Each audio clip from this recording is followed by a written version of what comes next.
Amen. So bago lahat mga kapatid, just want to tell you na ang ginagawa po natin sa Bible study na ito ay tinatawag pong expository study. No, expository study mga kapatid is studying the passage verse by verse.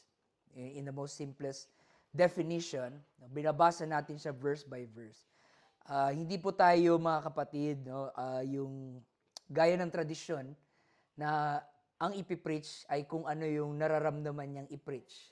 You know, so kunwari, ang nagtaas na yung oil ngayon. So ang topic is pagtaas ng pagtaas ng Holy Spirit sa atin, pagtaas ng joy. Habang tumataas ang oil, dapat tumataas tayo sa paglilingkod sa Panginoon. And then pag may bagong latest issue, yun na naman yung magiging topic natin mga kapatid. You all know na napipredict nyo na kung ano ang topic natin next week. Alam nyo na, John chapter 4 ang topic natin next week. So, it protects us from biases. It protects us from, halimbawa, may nag-aaway. So, halimbawa, alam ko nag-aaway si James at nag-aaway si Brother Adrian. So, ang ipipreach ko ngayong Lunes, forgiveness, kasi may mga nag-aaway. So, I won't say na yun po ay leading ng Spirit, but it's kind of more on, fleshly discernment rather than spiritual discernment. Whereas kung dito, we just allow the text to speak for itself at hayaan nating mangusap sa pangailangan po ng bawat isa. So dito, hinihimay-himay natin bawat verse, bawat chapter, every nuts and bolts, at kukunin natin kung ano talaga yung correct meaning nung talata, mga kapatid. Dahil lahat tayo pwedeng basahin to at magkaroon tayo ng kanya-kanyang meaning. At kung may kanya-kanya tayong meaning, ang sagot is, saan doon ang salita ng Diyos? Sino ang may totoong meaning? So it's important na kunin natin yung tamang meaning ng text. That's why meron tayong study ng historical context, ng cultural context, to get the right meaning of the text. So, tonight mga kapatid, ang atin pong subject is, He must increase, I must decrease. Sabihin mo sa katabi mo, He must increase, I must decrease. So, inaral na natin mga kapatid yung John chapter 3, and we see how rich and how insightful this chapter is. Pinag-usapan natin yung conversation ni Jesus at ni Nicodemus, kung saan tinuro ni Jesus na ang tanging paraan para ang isang tao ay makapasok sa langit is to be born again. And that new birth begins by believing in Jesus Christ. So last week, we talked about you must be born again. And then last week, we talked about you must believe. Because in John chapter 3, verse 16, which summarized the gospel, for God so loved the world that He gave His only begotten Son, and whosoever believeth in Him. So, ang salvation po ng Panginoon ay accessible lang sa mga naniniwala. Sa mga naniniwala, may everlasting life, at sa mga hindi naniniwala ay merong everlasting condemnation sa mga hindi po naniniwala. And ngayon mga kapatid, sa ating verse na binasa, bumalik tayo kay John the Baptist, and we can see the remarkable humility of John the Baptist. Ito po yung time mga kapatid na yung kasikatan ni John the Baptist, yung influence niya, dahan-dahan nang nagde-decline. While si Jesus na nag-start na sa kanyang ministry, ay dahan-dahang nag-skyrocket, na nag-rise yung kanyang popularity, yung kanyang kasikatan. At maraming beses na maraming nagtatanong sa akin, Pastor EK, what is ministry? Ano ba ang ministry? And without hesitation, mabilis ko agad sinasabi mga kapatid na ministry is John the Baptist. If you want a perfect description kung ano ang ministry, aralin nyo, basahin nyo ang buhay ni John the Baptist. John the Baptist is a perfect description kung ano po ang ministry. What is ministry? Ministry is simply preparing the way of Jesus for the people. Okay? We are not preparing ourselves for the people. We are preparing the people for Jesus, or we are preparing Jesus for the people. That is what ministry is all about. Kung sa ministry mo ang tanging maalala ng tao, ikaw, nag-fail ka sa ministry. Pero kung ang naalala ng tao sa buhay mo, sa ministry mo, is si Jesus Christ, then that is a very successful ministry.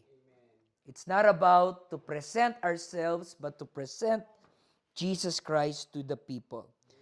So after po ng usap ni Jesus at ni Nicodemus, sabi po sa ating binasa in John 3:22, pumunta po mga kapatid si Jesus sa Judea kasama ang kanyang mga disciples at sila po ay nagbaptize. Everybody say baptize.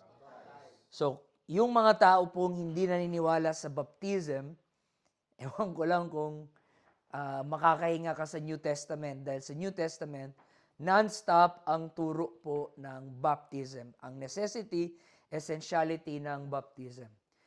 You know, sometimes I find it weird na marami tayong mga Baptist friend na hindi naniniwala sa baptism. No? And meron tayong mga kaibigang Iglesia ni Cristo na hindi naniniwala na si Cristo ay Diyos. So medyo inconsistent no yung kanilang title. Pero dito po mga kapatid, makita natin na si Jesus ay nagbabaptize kasama ang kanyang mga disciples. And then sabi sa verse 23 to 24, itong time po na ito ay hindi pa nakulong si John the Baptist. So this will give us a glimpse kung anong mangyayari sa buhay ni John the Baptist. Siya po ay makukulong. Pero pag-aralan na natin yan in the next chapters dahil madadaanan natin yan mga kapatid. So this is the time na si Jesus Christ, nagmi-ministry na siya, nagbabaptize na sila ng mga tao, and then sabi doon sa ating verse na binasa, si John the Baptist naman ay nagbabaptize sa anong lugar yun? Aenon. Aenon. So si Jesus andito sa Judea, nagbabaptize, and si John the Baptist din ay nandito sa Aenon at nagbabaptize mga kapatid. And the Bible says na sa Aenon, marami pong tubig. There's plenty of water in Aenon. That's why doon po nagbabaptize si John the Baptist dahil marami po mga kapatid ang nagpapabaptize every time after niya mag-preach.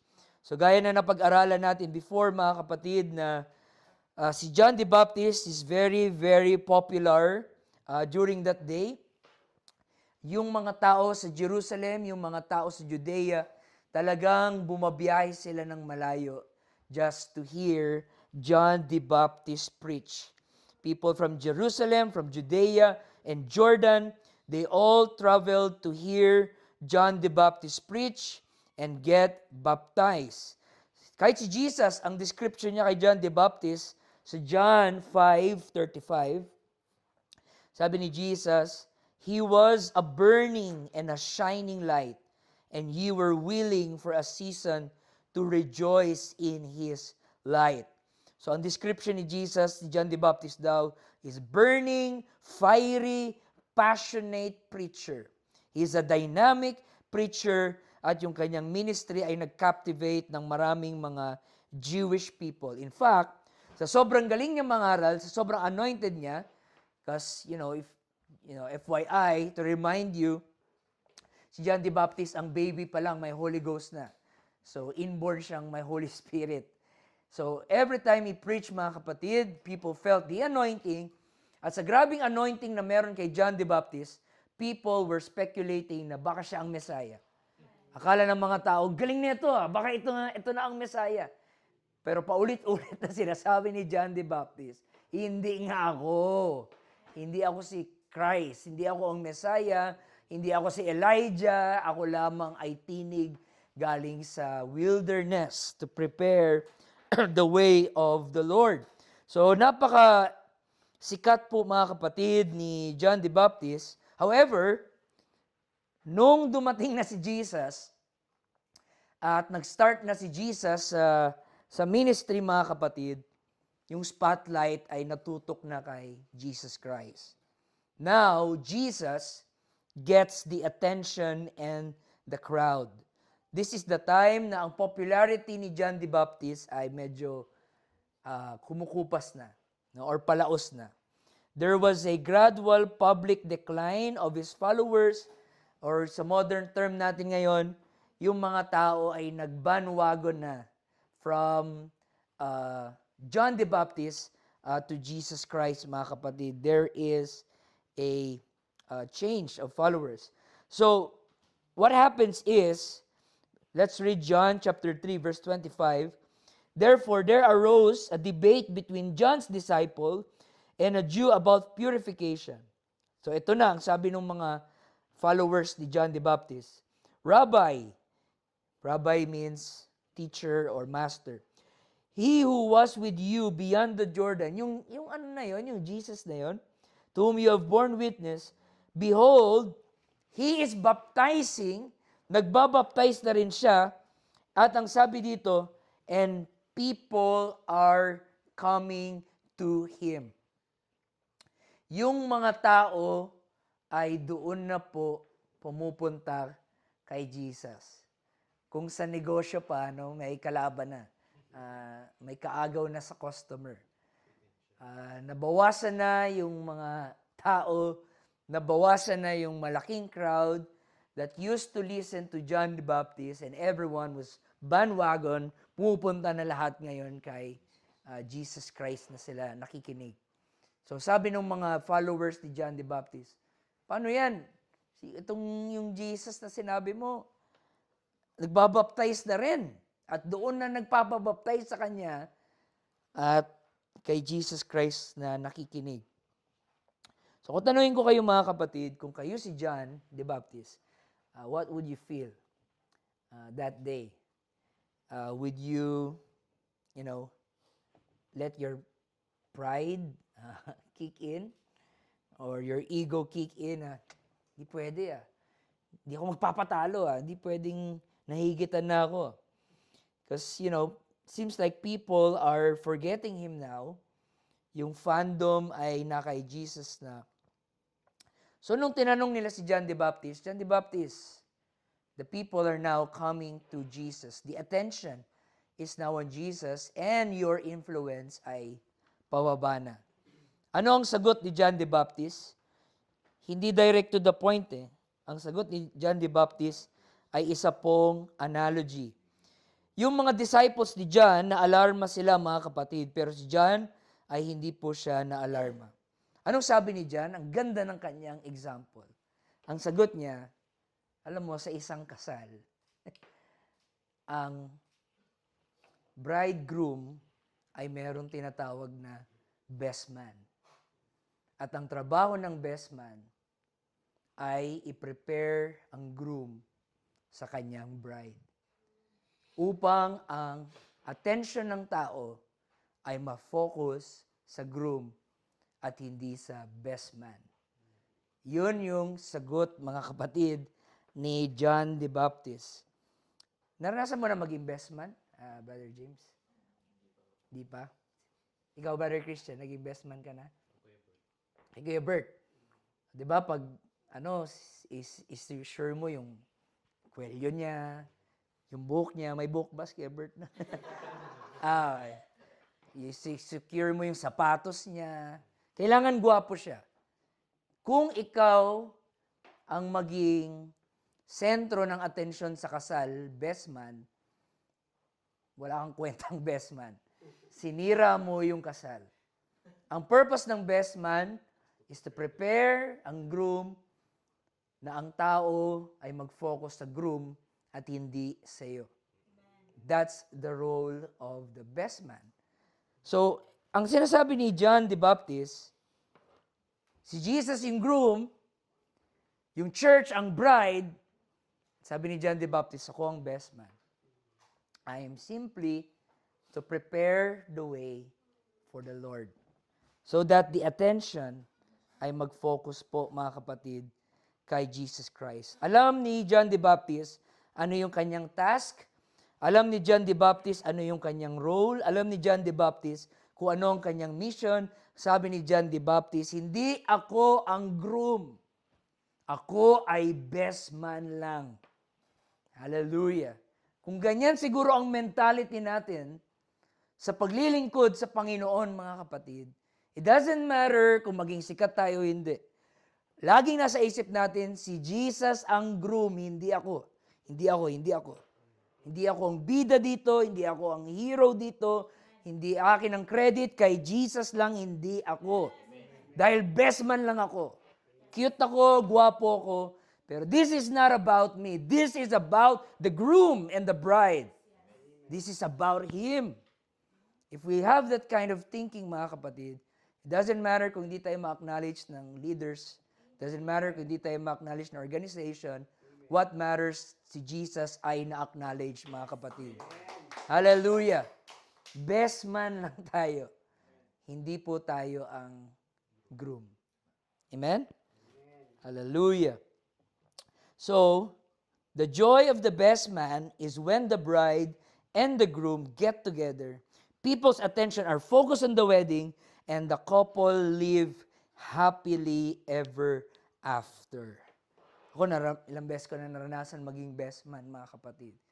No? Dahil tagahawak ng mic habang nagbibigay ng speech, mga kapatid. Tapos pag magkikista sila, kailangan doon ka magtago ka talaga na hindi ka makita sa camera kasi papansin ka.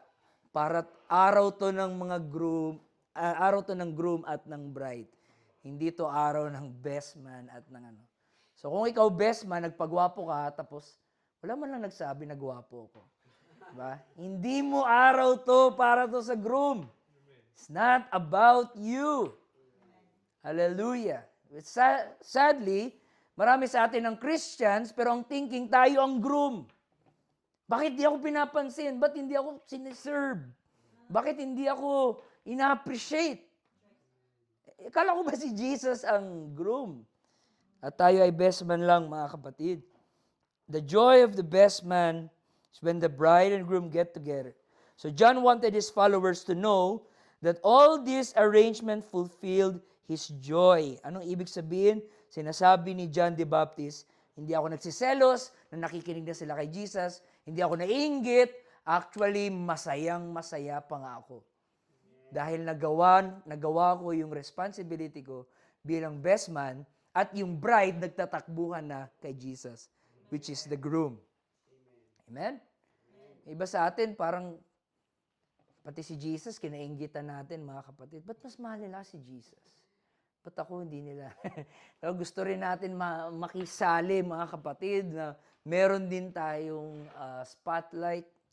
Gusto natin mag-glorify si Jesus, pero dapat nandun din yung pangalan natin sa baba. Hallelujah. Kaya nga ito, alam ni Brother Jerky, mga graphic artist, talagang pag speaker ka at nandun, malaki yung pangalan mo sa gawain, parang sarap sa feeling. Sikat ako ang sentro. Speaker, gano'n. Tapos nakaganon yung mukha. Talagang, wow. No? But then, time to time, nakakalimutan natin, para kanino ba talaga itong gawain? Para ba talaga sa speakers, sa mga names na yan, mga reverend na yan? Is that really what matters? Or is it all about Jesus Christ? Hallelujah. John was happy kasi nawala na yung kanyang crowd at pumunta na kay Jesus. At yan dapat ang kagalakan ng lahat ng totoong mga ngaral ng Panginoon. The joy of a true preacher is not when he gets the attention, but when Jesus gets the attention. Ang kanyang satisfaction is not in the applause, recognition, and the approval of men. Ang kanyang satisfaction is to see Jesus exalted, high, and lifted up. Alam ng bawat faithful preacher that they are only a vessel, they are only a voice, they are only an instrument, they are never the message itself. So yun yung sagot ni John the Baptist. Best man lang ako, si Jesus ang groom. And dun, in that context, pang conclusion niya, anong sabi ni John? That's why he must increase, I must decrease. Because I know my role. I'm only the best man. but I am not the groom. There is a holy contentment in fading into the background so that Christ may stand in the foreground. So like John the Baptist, ang sabi ni John the Baptist, he must increase, but I must decrease. Ang tunay na preacher na may measure ang success, hindi gaano karaming tao ang nakakaalala ng kanyang pangalan, kundi gaano karaming tao ang nakakaalala ng pangalan ni Jesus Christ sa kanyang ministry. If people walk away impressed with the preacher, we failed. But if they walk captivated by Jesus, then heaven rejoices. Sabi nga ng isang preacher, ang isang magaling na preacher, after niya mag-preach, ang sasabihin mo sa kanya, what a preacher. Ang galing mag-preach. Grabe. Pero ang tunay na mga ngaral, after niya mag-preach, ang sasabihin mo, ang galing ng Panginoon. What a Christ. Dahil sa buong preaching niya, walang ibang binanggit kundi Jesus, Jesus, Jesus, Jesus. How great Jesus is, how good Jesus is. Mag-ingat kayo sa mga preacher na sila ang bida sa kanilang kwento. Sila ang bida sa kanilang preaching, mga kapatid. Although nilalagyan pa ng to God be the glory, pero halatang halata na gusto niya talagang kunin ang glory. No, yung mga preaching na, mga kapatid, salamat sa Panginoon, talaga ako pinaka-prayerful, ako grabe mag-ayuno mga kapatid, ako talagang banal, glory to God. No, beware of preachers who are the hero of the story. Bilang mga mangaral, our greatest reward is not the spotlight, but our greatest reward ay makita ang mga tao na mabago ang kanilang mga buhay sa kapangyarihan ng gospel. And that is the joy that sustains him, the joy of making much of Jesus and nothing of himself. So sabi ni John the Baptist, ba't ako magsiselos? Lumapit na yung bride sa groom. And I have never felt more successful than that. Successful ako sa pag-prepare ko ng way of the Lord. Dahil ang mga bride ay lumalapit na sa groom. He must increase, but I must decrease. Sabi ni John the Baptist, dito mga kapatid, paulit-ulit, hindi ako si Kristo, hindi ako ang Messiah, I only exist for one mission, and that mission is to be the best man of the bridegroom. So, ito pong mentality na meron si John the Baptist ay talagang kabaliktaran sa philosophy ng mundo. Ang mundong ito ay tinuturuan tayo na mag-increase. Increase yung charisma mo, yung kagwapuhan mo, yung galing mo. Increase ka ng social media followers. Increase ka ng kasikatan mo. At glory to God, ma-elevate ka pa sa mataas na posisyon. Maging General Superintendent si Brother James sa United Pentecostal Church of New Zealand. Increase sa finances mo. Dahil pinagpapala ka, kuha ka pa ng sasakyan. 3 sasakyan. Glory to God. Papala ng Panginoon. Increase sa mga material na bagay. Bili tayo ng mga Gucci. Bili tayo ng mga mamahaling mga damit para ipakita na wow, talagang blessed talaga. Pinagpala ng Panginoon. Grabe yung increase. Talagang breakthrough. Hallelujah. Ito talaga ang blessed ng ating Panginoon. Become better, become richer, become more successful. Sa ministry, halos lahat ng minister, kung aamin lang sila, lahat ay nagpipray ng increase. Increase ng preaching invitation, increase ng connection, increase ng accomplishment, puro increase. But brothers and sisters, let us always remember, this has never been about us. It has always been about Jesus Christ. Ang tunay na success sa ministry is, kalimutan ka man ng tao, pero yung Jesus, yung gospel na preach mo, ay hindi nila makalimutan habang buhay. That is success. That is true success. Perhaps it's time that instead of pursuing increase, let us learn to master the art of decreasing. Anong i-decrease natin? Decrease our pride, decrease our ego, decrease our longing for validation, decrease our longing for recognition, and simply become faithful best men of Jesus Christ. Hallelujah. Lagi tayo nagsasabi, Lord, I want to give you the glory. I want to give you the glory. Let my life give you the glory. But the truth is, sometimes, para mabigyan mo ng glory ang Panginoon, you must be willing to be forgotten. You must be willing to be underappreciated. And that's part of, glory of God. And if you read further sa story ni John the Baptist, wala man lang thank you si Jesus kay John the Baptist. Wala man lang paabot na to. Salamat to okay na dito mga tao ba? Good yung yung ginawa mo. Wala man lang binanggit mga kapatid ang Panginoon natin kay John the Baptist, but there's more in that story. Basahin natin ang Psalms 115 verse 1. Sabi mga kapatid, not unto us, O Lord, not unto us, but unto thy name give glory for thy mercy and for thy truth's sake. I love that. Sabi niya, hindi sa amin, Panginoon, hindi sa amin, kundi ang glory ay sa iyo lamang, Panginoon. All the glory belongs to you. Isaiah 43 verse 7, everyone that is called by my name, for I have created him for my glory. Hallelujah. I have formed him. Yeah, I have made him. You only exist for one purpose. And what is the purpose? To give God the glory. To give God the glory. That's the very purpose of your existence. Not to seek your glory, but to seek God's glory. Romans 11:36. For of him, and through him, and to him are all things, to whom be glory forever. Amen. Romans 11:36. Sabi ni Paul, it's of him, it's through him, and it's to him are all things. Grabe. Of him, through him, to him. Ito yung mystery ng grace ng Panginoon eh.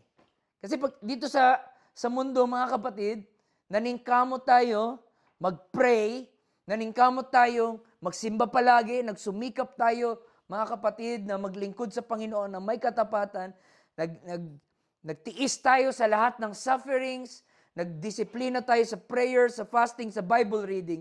But at the end of the day, pagdating natin sa langit, ang sasabihin lang natin, it's all by the grace of God. That's the mystery of our Christian walk.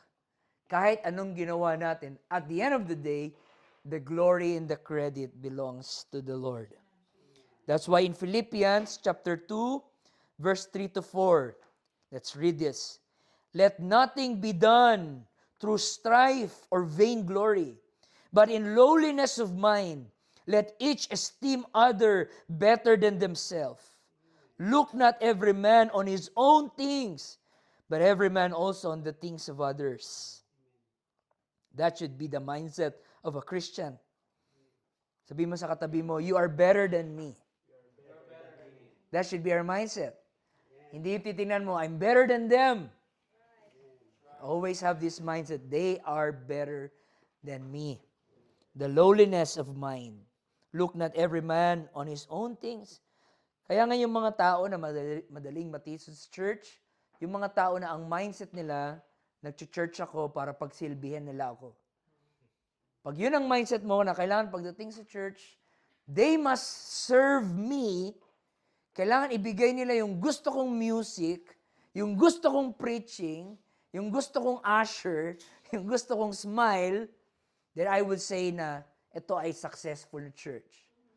Kaso pagdating mo, yung usher, di ka nakamayan. Yung pastor, hindi ka nabati. Yung kanta, ayaw mo. Yung preaching, patama sa'yo. Ngayon, tisod na tisod ka mga kapatid. Pero kung ang mindset mo, pupunta ako sa church to serve them, to serve others. Kung pagdating ko sa church, ang isip ko, sinong i-encourage ko ngayon? Sino ang i-uplift ko ngayon? Sino ang i-cheer up ko ngayon? Sino ang ipagpipray ko ngayon? Kung yun ang mindset natin, kingdom mindset, wala pong anumang kapalpakan sa church ang makapagtisod sa'yo. If that's your mentality. Pero kung ang mentality mo, sana may mag-encourage naman sa akin. Sana may mag-ano.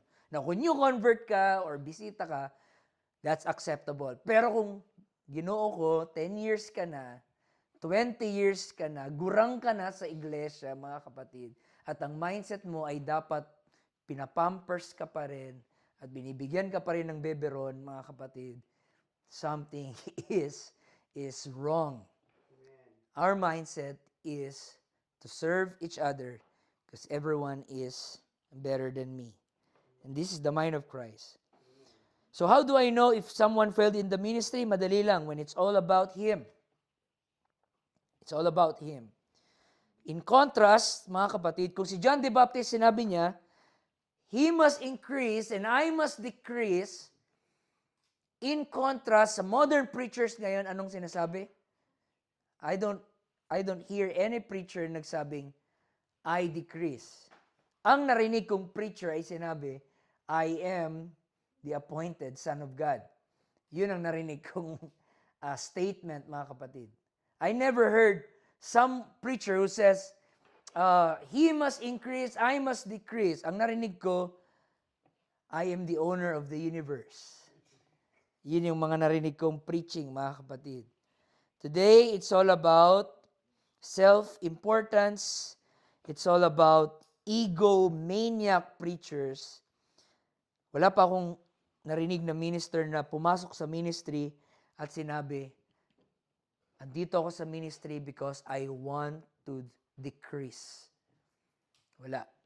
Maraming pumasok sa ministry kasi ang expectation, pag nasa ministry ka, life will increase.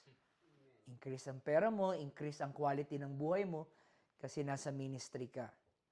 Kung yan ang mindset mo, puryagaba, hindi ka talaga tatagal, mga kapatid.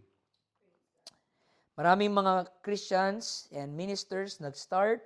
They are humble enough. Sabi nila, best man lang ako ni Jesus. But in the long run, sa dami ng pumapalakpak, sa dami ng camera, sa dami ng paulan ng pagpupuri and compliments, they were puffed up unknowingly na yung kanilang ministry is now all about them and not Jesus Christ. 1 Corinthians 1:29, that no flesh should glory in His presence. So if you want to live a life that glorifies God, sorry, but this is the truth. You must decrease. You must decrease. And then in closing, ang closing, mga kapatid, sa John chapter 3, verse 31 to 36, sinabi ni John the Baptist na he must increase, I must decrease, kasi si Jesus Christ, He came from heaven. Ako naman, I only came here from earth. And I believe na pag kayo ay manampalataya kay Jesus Christ, you will receive eternal life dahil lahat ng authority ay nasa Kanya. But if you do not obey Him, hindi mo mararanasan ang eternal life, kundi ang mararanasan mo, anong sabi dyan? Sa last verse, you will experience the wrath of God. John 3:36. So those that believe Jesus Christ, anong meron? Eternal life. Those that don't believe, anong meron sa kanila? Galit ng Diyos. Wrath of God. So tayo mga mananampalataya ng Panginoon, we have no worry na tayo ay makakatikim ng galit ng Panginoon. Ang galit ng Diyos ay nakareserve doon, mga kapatid, sa mga unbelieving. Pero like I said last week, ang pinaka nakakatakot sa lahat ay yung mga unbelieving believers. Yung mga, they call themselves believers, pero in actuality, puro unbelief yung kanila pong puso at yung kanilang pag-iisip. So in John chapter 3, merong tatlong must dyan. Okay? You must be born again, you must believe, and thirdly, you must decrease. you must decrease. The greatest source of all joy sa tunay na preachers ng Panginoon is that Jesus Christ is glorified. Si John the Baptist, alam niya yung kanyang role, at alam naman natin nangyari sa kanyang buhay. Ano nangyari sa kanya? Maikli lang buhay niya eh. Pinugutan siya ng ulo. Walang anghel na nag-intervene. Walang any miraculous, supernatural intervention ng Panginoon. He just died. And you know why he died? Dahil tapos na ang kanyang mission. Ano ang kanyang mission? Is to prepare the way of the Lord. Mas okay na yung maikling buhay pero nagampanan mo yung kalooban ng Panginoon kaysa mamuhay ng mahabang buhay na wala sa kalooban ng Panginoon, mga kapatid. Sabi pa ng isang commentator, sabi niya, of what use is a herald after the king has arrived? That is so sad. Bago dumating yung hari, todo effort yung herald para i-prepare yung tao sa pagdating ng hari. Pero nung dumating na yung hari, may silbi pa ba yung herald? Wala na. It's over. Tapos na, mga kapatid. At ganoon din sa bawat isa sa atin. No? At hindi na sa inyo, ako na lang. Ganoon din sa akin. Ngayon, ginagamit ako ng Panginoon, nagtuturo, nagpipreach. The time will come, mamatay din ako, mga kapatid. At ililibing ako 6 feet below the ground and maging skeleton na ako. And many years later, wala nga sigurong nakakaalam na nag-exist ako. But does it matter? Of course, doesn't matter. What matters is, sa maliit na buhay na binigay sa akin ng Panginoon, nagampanan ko yung trabaho na pinapagawa sa akin ng Panginoon. That's why I always say, Lord, kung tapos ka na, kung tapos na yung mission mo sa akin sa mundong ito, kung my mission on this earth is over, if I have already fulfilled your will in this short life, I always pray, Lord, then you can take me home. Because I don't want to live another years of my life wandering, doing things that is outside the mission that God has ordained. Hindi ko na alalahanin yung misis ko. God will take care of that. Praise God. Merong God will provide. Don't worry about that. Ang iniisip ko, mga kapatid, Lord, kung tapos na ang buhay ko dito sa mundo, kunin mo na ako, Panginoon. Pauwiin mo na ako. Ayoko nang magsayang pa ng oras dito sa mundo na hindi na ginagampanan ang iyong kalooban. But the fact na buhay pa rin ako ngayon is just an evidence na may mission pa. Hindi pa tapos ang Panginoon. Vesta Mangun nga, 100 years old. Buhay pa rin. Nagpipreach, mas malakas pa nga ata magpuri kaysa inyo eh. Mga kapatid, 100 years old. Pero buhay pa rin siya because hindi pa rin tapos, mga kapatid, ang Panginoon. At hindi pa tapos ang kanyang mission sa ganyang edad. I don't want to spend more time wandering in this world outside of your purpose for me. All I want is to give you glory in this little life that I have. So just like John the Baptist, that's our prayer tonight. He must increase, and I must decrease. Amen? Sabihin mo sa katabi mo, hindi ikaw ang groom. Best man lang tayo. Hindi tayo ang bida dito. Hindi kailangan na tayo ang maging sikat dito. This is all about Jesus. It's all about Jesus. And, some people are offended when I say, I don't live to follow the legacy of my father, aking daddy. And people say, parang rude mo, ba't mo sinasabi yun? I don't live for the legacy of my dad. I live to continue the preaching of the gospel of Jesus Christ. Doon naka-angkla yung mission ko, not to any person. I love my dad and I miss him, and many times iiyak ako to imagine, Lord, sana naranasan niya na nandyan siya at nagpipreach ako. Kasi hindi niya naabutan yun, mga kapatid. Pasaway pa ako, saka siya namatay. At noon na pinapapreach niya ako nung buhay ako, tanggi ako ng tanggi, at ngayon tuloy, namatay na siya, wini-wish ko sana na nandyan siya na nagpipreach ako, mga kapatid.